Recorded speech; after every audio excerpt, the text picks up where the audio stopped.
tahun 135 Masehi. Jangan tanggung-tanggung deh kalau mau 135 Masehi.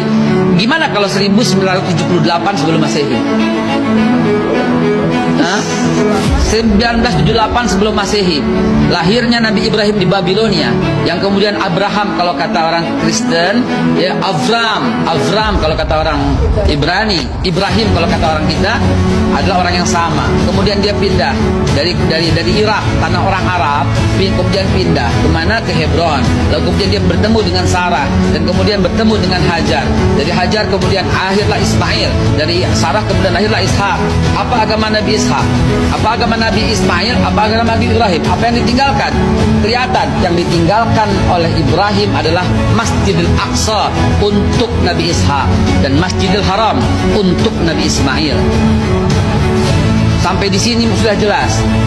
Kemana Kristen? Belum ada, Mbak. 325 Masehi ntar, Pak. Dengan Konstantinus nanti di Konsili Nisea. Yahudi udah ada? Belum ada, Mbak. 930 when King Solomon died, divided kingdom of Israel.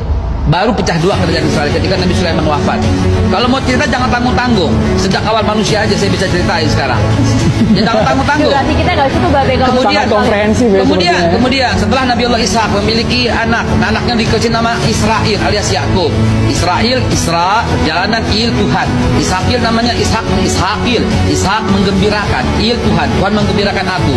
Ismail namanya Tuhan mendengarkan aku. Isma mendengar Il Tuhan. Oke, itu bahasa Ibrani semua, tapi tolong perhatikan. Apa agama Nabi Yakub? Yakub punya 12 anak, Rubain, Simon, Levi, Yahuda, Isakar, Zebulun, Gad, Akhir, dan Naftali, Yusuf, dan Benyamin. Anak keempat ini yang menjadi masalah nanti di kemudian hari. Mereka masih beragama Islam, belum ada agama Yahudi, dan mereka semua Bani Israel. Bani Israel adalah Muslim. Kemudian Nabi Yusuf kemudian pindah ke Mesir, dan kemudian dilanjutkan oleh Nabi Musa.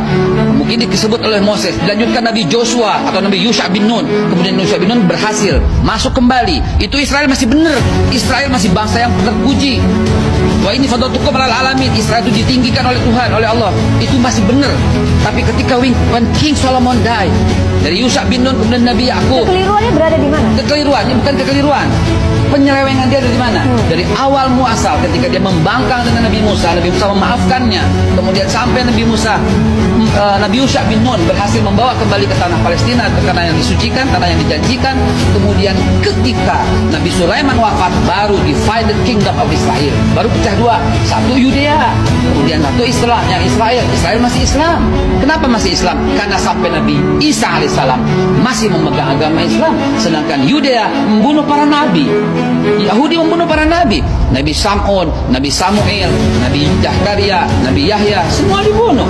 Bahkan Yahudilah yang menuduh Bunda suci Maria berzina dan kemudian memiliki anak haram. Dari situ ya posisinya. Lihatlah bangsa ini dari awal mula emang tukang membangkang.